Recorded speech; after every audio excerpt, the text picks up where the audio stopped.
જનતા પાર્ટીની જે પરંપરા છે એ પરંપરા મુજબ આજે આપણે જે ગત વર્ષની અંદર ભારતીય જનતા પાર્ટીએ આપેલા જે કાર્યો છે એ કાર્યોને આપણે પૂરી ખંતથી, પૂરી મહેનતથી, પૂરા દિલથી જે કાર્યો કર્યા છે એ કાર્યોને આપણે વાગોળવાના છે. સાથે નવા વર્ષના નવા સંકલ્પો અને નવી ઉર્જા સાથે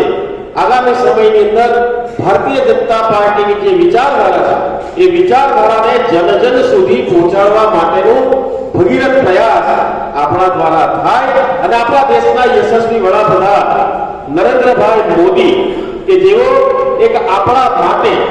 સતત ચિંતિત રહીને 24 કલાકમાંથી 18 કલાક આપણા માટે અને આપણા દેશની 140 કરોડ જનતા માટે જે કાર્યો કરી રહ્યા છે અને એ કાર્યો થકી આજે વિશ્વની અંદર ભારતનું સ્થાન જે આર્થિક રીતે જોવા જઈએ તો આજે 5મા સ્થાન પર છે અને આવનારા 1-2 વર્ષની અંદર આપણે 3જા સ્થાન ઉપર જ્યારે પહોંચવાના છે અને 2047 પહેલા આજે આપણે સમગ્ર ભારતની અંદર, સમગ્ર વિશ્વની અંદર ભારત એક વિકસિત ભારત બનીને જ્યારે સ્વપ્ન આપણે જોઈ રહ્યા છે અને સ્વપ્નના આપણા સ્વપ્નદ્રષ્ટા એવા શ્રી નરેન્દ્રભાઈ મોદી જ્યારે આપણું નેતૃત્વ કરી રહ્યા છે તો મને ચોક્કસ ખાતરી છે કે એ પાર્ટી દ્વારા જે કંઈક કાર્યક્રમો ગત વર્ષની અંદર આપણે જે કર્યા છે અને એ કાર્યક્રમો થકી આપણે જે કાર્યો કરીને ભારતીય જનતા પાર્ટીની જે પરંપરા છે કે સેવા હી સંગઠનના જીવન મંત્રને લઈને અને સાથે સાથે પ્રજાના સુખે સુખી અને પ્રજાના દુઃખી દુઃખીના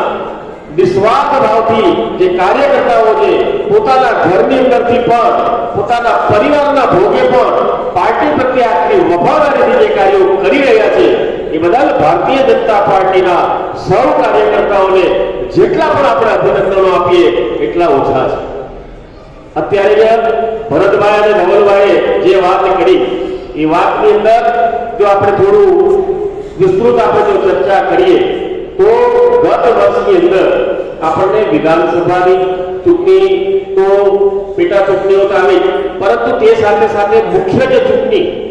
જે નરેન્દ્રભાઈ મોદીને જે આપણે સ્વપ્ન હતું કે નરેન્દ્રભાઈને ત્રીજી વખત લોકસભાની અંદર આપણે વડાપ્રધાન તરીકે જોવા ઈચ્છતા હતા અને આ 2024ની જે લોકસભાની ચૂંટણીની અંદર આપણે જે વલસાડ લોકસભા ક્ષેત્રની અંદર અને તેમાંય ખાસ કરીને વલસાડ વિધાનસભાએ જે કાર્ય કર્યું છે એ કાર્ય ખરેખર બિરદાવવાને પાત્ર છે. સમગ્ર 7 વિધાનસભા છે, 5 આપણા જિલ્લાની છે, એક નવસારી જિલ્લાની વાસદા વિધાનસભા છે અને ડાંગ જિલ્લાની એક ડાંગ વિધાનસભા છે. આ 7 વિધાનસભાની અંદર 1,06,000 કરતા પણ વધારેના માર્જિન સાથે વલસાડ વિધાનસભાએ જે લીડ આપી અને એ લીડ થકી આપણે 2,10,000 ઉપરાંતના મતથી આપણે જીતી શકીએ અને એનાથી વલસાડને પણ લોકસભા ક્ષેત્રની અંદર જ્યારે આપણા ધવલભાઈ ચૂંટાઈને ગયા છે, ધવલભાઈ શિક્ષિત છે, યુવા છે, એમનામાં કામ કરવાની ધગસ છે, એના થકી પ્રદેશ તો ખરું પરંતુ પ્રદેશની સાથે સાથે રાષ્ટ્રીય સંગઠને પણ એમનામાં રહેલી શક્તિનો પરિચય કેળવીને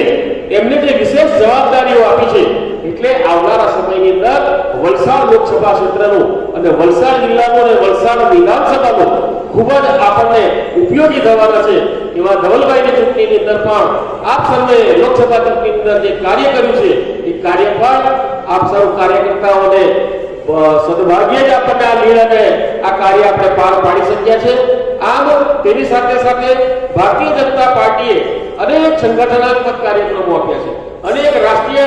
લેવલના પણ જે કાર્યક્રમો જે છે એવા રાષ્ટ્રીય લેવલના પણ કાર્યક્રમો આપણને આપ્યા છે અને દરેક કાર્યક્રમો ભારતીય જનતા પાર્ટીના કાર્યકરોએ આપણે એની અંદર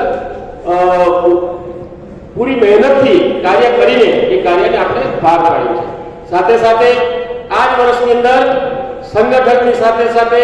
આપણા ભારતીય જનતા પાર્ટીની જે વિચારધારા છે અને ભારતીય જનતા પાર્ટીના જે આદર્શો છે એ આદર્શોને લઈને દર 6 વર્ષે આપણે પ્રાથમિક સદસ્યો બનાવતા હોઈએ છીએ. પ્રાથમિક સદસ્યો બન્યા પછી આપણે સક્રિય સભ્યો બનતા હોય છે. સક્રિય સભ્યો બનાવ્યા પછી આપણે ભારતીય જનતા પાર્ટીની જે વિચારધારા છે વિચારધારાને આગળ ધપાવવા માટે સંગઠનની પણ રચના કરતા હોઈએ છીએ. તો પ્રાથમિક સભ્યતા પ્રાથમિક સદસ્યતાનો આપણે તબક્કો પૂર્ણ કર્યો છે. સાથે સાથે સક્રિય સદસ્યતાનો તબક્કો પણ આ 15 તારીખ સુધી આપણો ચાલુ છે અને ત્યાર પછી સંગઠનની નવી રચનાઓ થવાની છે. તો એ સંગઠનની નવી રચનાઓનું પણ શરૂઆત થઈ ગઈ છે. તો એની જે પ્રદેશની કાર્યશાળા હતી એ પ્રદેશની કાર્યશાળા પણ થઈ ગઈ છે. જિલ્લાની કાર્યશાળા પણ આપણે ત્યાં 10 તારીખે થઈ છે. અત્યારે મંડળોની કાર્યશાળાઓ ચાલે છે અને મંડળની કાર્યશાળાઓ પણ આપણે 11 તારીખથી શરૂઆત કરીને આપણે 15 તારીખ સુધીમાં 12 મંડળોની આપણી મંડળની કાર્યશાળાઓ પણ પૂર્ણ કરવાના છે. અને ત્યારબાદ આપણે બૂથ સમિતિ જે આપણે 14 હોદ્દેદારોની સાથેની જે બૂથ સમિતિઓ બનાવી છે એ પ્રથમ બૂથ સમિતિઓથી શરૂઆત કરીને મંડળની રચના અને મંડળ પછી જિલ્લાની રચના અને જિલ્લા પછી પ્રદેશની રચના અને પછી રાષ્ટ્રીય અધ્યક્ષની રચના એટલે રાષ્ટ્રીય લેવલની રચના આ જે તબક્કાવાર ભારતીય જનતા પાર્ટીની જે વિચારધારાને જન સુધી પહોંચાડવા માટેનું આ એક જે પાર્ટીની એક ચૂંટણીની પ્રક્રિયા જે છે એટલે એક સંગઠનની સિલેક્શનની જે પ્રક્રિયાઓ જે છે એ પ્રક્રિયાઓ પણ હાલના તબક્કામાં ચાલી રહી છે. તો આના માટે પણ અત્યારે તેજસભાઈએ જે વાત કરી કે 15 તારીખે આપણે ત્યાં 4:30 વાગ્યેનો ટાઈમ જિલ્લા કાર્યાલય ઉપર આપણા વલસાડની કાર્યશાળા તાલુકાની કાર્યશાળા આપણે વલસાડ કાર્યાલય ઉપર રાખી છે. ખૂબ જ આગળ આપણે કાર્યો કરવાના છે. તો એ કાર્યો કરવા માટે આપણે સૌ કાર્યકર્તાઓએ પોતે પોતાનામાં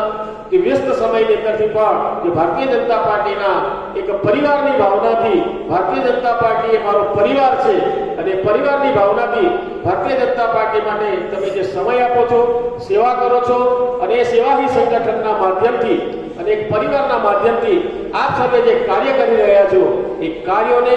બિરદાવવા માટેનો આ એક આપણો જે આ સ્નેહ મિલન કાર્યક્રમ છે અને એ સ્નેહ મિલન કાર્યક્રમો થકી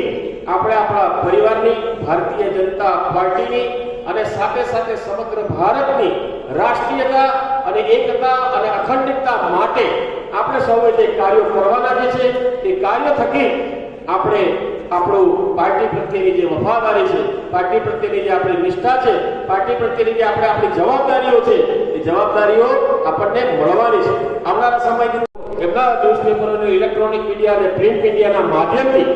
આપણે પણ વલસાડના જે કાર્યો છે એ કાર્યો આગામી સમયની અંદર પણ આપણે જ્યારે કરવાના જે કાર્યો જે છે એ કરવાના કાર્યો પણ પત્રકારો આપણને ખૂબ જ મદદરૂપ થાય છે. એ માટે એમનો પણ આજે